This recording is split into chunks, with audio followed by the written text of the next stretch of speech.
Oliver, Sophia, Noah, Lily, are you ready, little dreamers?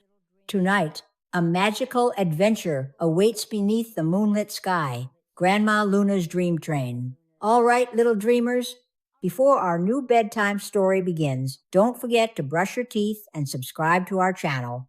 If you'd like your name to appear in one of our future bedtime stories, ask a parent to leave your first name and the country you're watching from in the comments below. Now, snuggle up, get nice and cozy, because our magical story is about to begin. The dream train hissed to a sudden stop, the sound sharp against the absolute silence of the woods. Steam curled away from the engine, dissipating into the silver-bathed air. Emma, Oliver, Sophia, Noah, and Lily stood at the threshold, looking out at the whispering star forest. The metal doors slid open. A cool, heavy scent of damp earth and ozone flooded the carriage. They stepped down, their boots sinking into thick, vibrant moss that seemed to hum beneath their weight. Above, the moon hung low, casting a pale liquid light that turned the ancient trees into towering silhouettes of silver. The darkness was not empty, it was alive. Tiny star butterflies drifted between clusters of glowing mushrooms, their wings leaving streaks of light in the air like fireflies in reverse. Every movement the children made caused the ground to pulse with soft, rhythmic luminescence.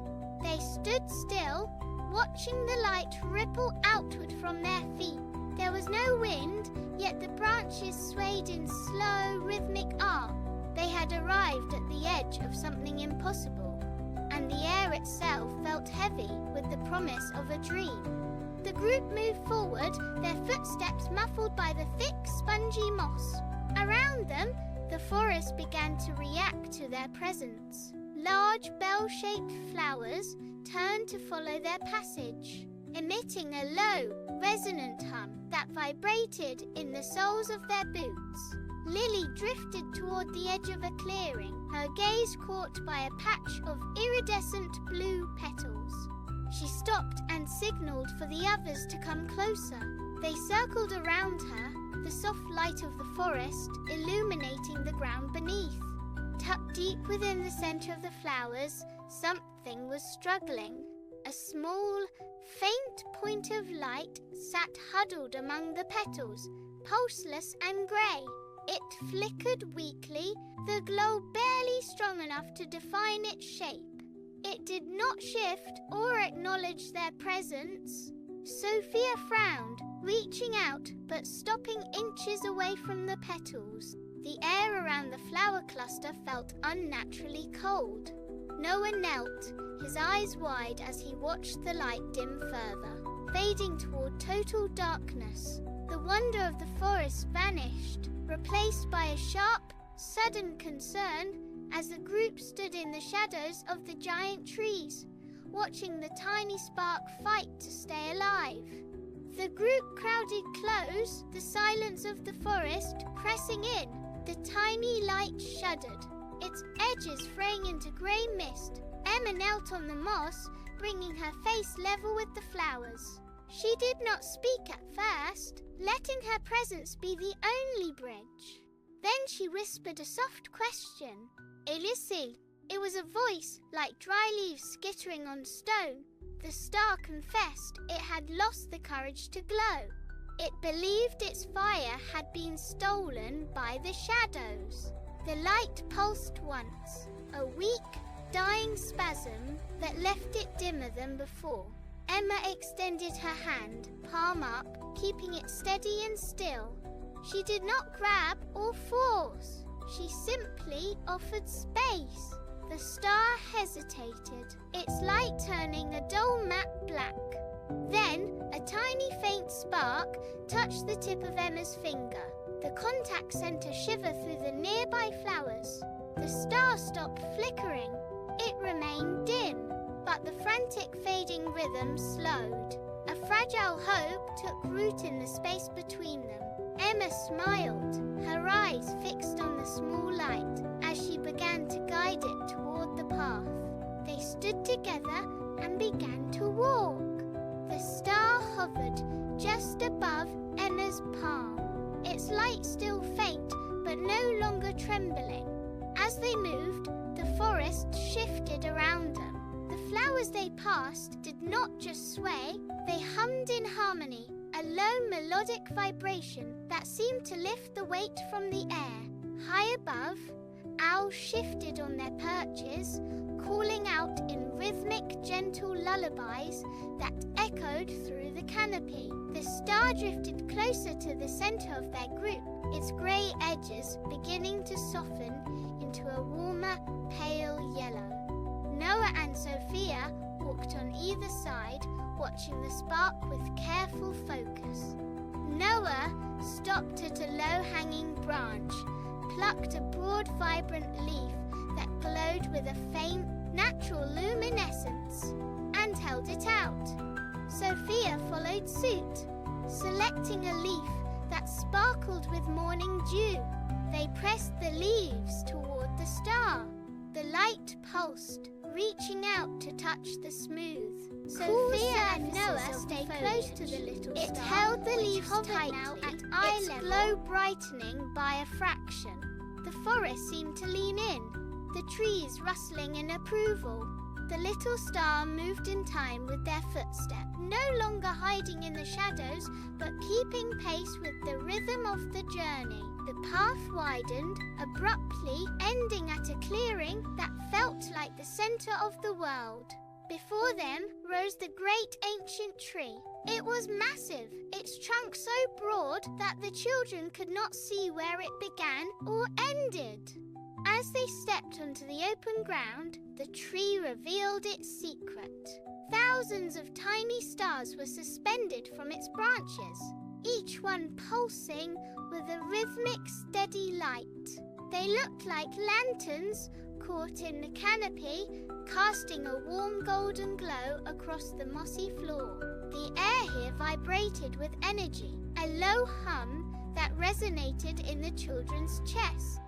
Emma stopped, looking up until her neck ached. Oliver reached out to touch the trunk, feeling the rough texture and the faint internal heat radiating from the wood, staring at the thousands of lights above.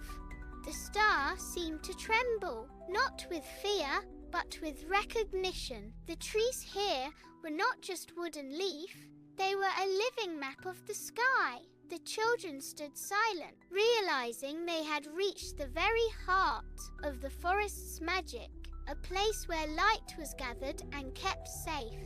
The group moved in unison, closing the distance until they stood in a perfect, unbroken circle around the small, flickering light. Emma stepped forward, then signaled the others to close the gap. They did not speak. The rustle of the leaves above seemed to fade away, leaving only the sound of their own steady breathing in the clearing. The little star hovered in the center, its light barely visible against the vibrant backdrop of the great ancient tree. It looked fragile, a single dim spark caught in the shadow of their collective presence. Emma reached out, her fingers finding the star's tiny icy hands. She took them, feeling the sharp, cold sensation radiate against her palms.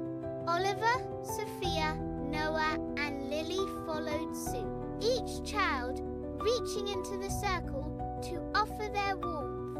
They linked their hands tightly together, shielding the star from the outside air.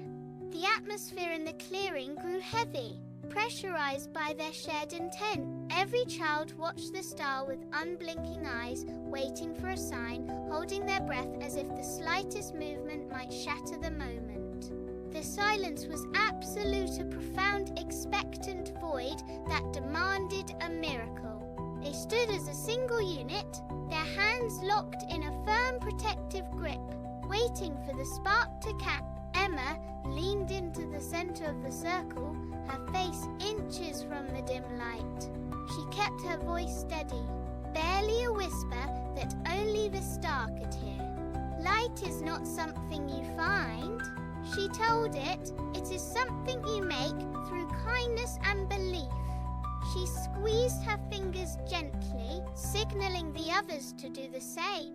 The star did not move, but the flickering slowed. It looked at their joined hands, then up at their faces one by one. A profound stillness settled over the clearing, as if the very air were holding its breath. Then a tiny faint gold pulse ignited deep within the star's center. It was no larger than a heartbeat, yet it sent a ripple of warmth through the children's linked palms. The coldness vanished, replaced by a steady, rising heat. The star began to hum, a low melodic vibration that traveled from its core into their fingertips. The pulse grew stronger, spreading outward like a wave of morning sun.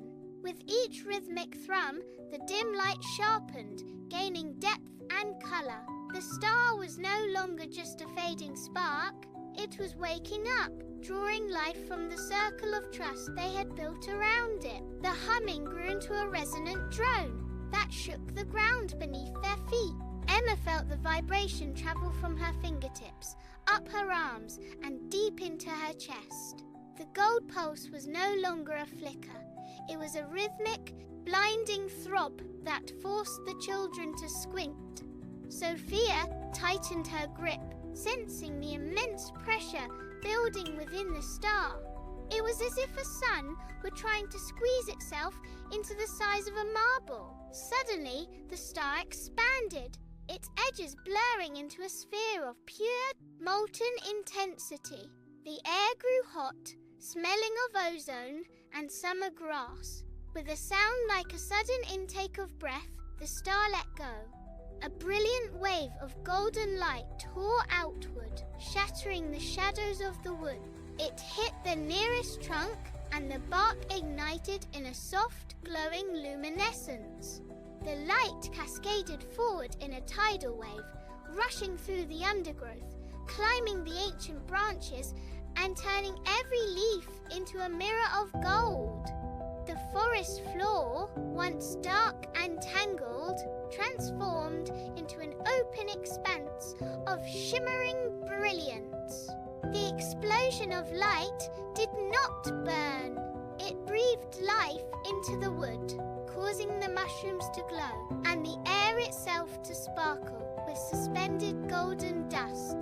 The brilliant afterglow hung in the air, thick and shimmering like liquid gold. Every tree in the vast woods stood illuminated, casting long, soft shadows that danced against the mossy ground. Emma broke the silence first, her voice ringing out in a laugh that echoed through the glowing canopy. Noah and Lily started to jump, their feet kicking up sparks of light that lingered in the air like fallen embers. They were no longer standing in a dark forest. They were drifting through a sea of sparkling, warm luminescence. The little star hovered in the center of the circle, its surface now spinning with a steady, radiant intensity. It looked back at them, pulsing in rhythm with their movements. Sophia clapped her hands, and the star mimicked the motion, darting higher into the branches before circling back down. The entire clearing felt alive, energized by the sudden triumph of their collective belief. Oliver reached out, and the star gently nudged his palm, leaving a trail of warm light that coated his skin. They cheered again, a chorus of voices rising to match the hum of the ancient tree.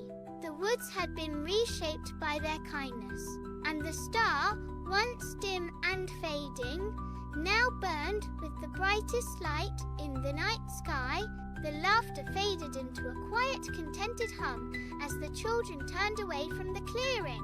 The dream train waited at the edge of the woods, its metallic surface reflecting the golden glow of the trees. They climbed the steps, the heavy door sliding shut with a soft magnetic click that signaled the end of their task. As the engine began to churn, a steady vibration travelled through the floorboards, lifting the carriage off the mossy ground. Emma pressed her palm against the glass, watching as the forest floor dropped away. The trees shrank into a tapestry of light, with the great ancient tree standing tall at the centre. Below them, the little star hovered, casting a long, unwavering beam of radiance across the woods. It did not flicker, it shone with the permanence of a lighthouse. Noah and Lily stood beside the window, their breath fogging the pane as they tracked the star's steady position. The train tilted upward, gliding into the thick velvet darkness of the lower clouds. The golden forest blurred, then vanished entirely, leaving only the soft glow of the star visible through the mist. The train chugged rhythmically, carrying them into the silent expanse of the night, toward the promise of their next dream.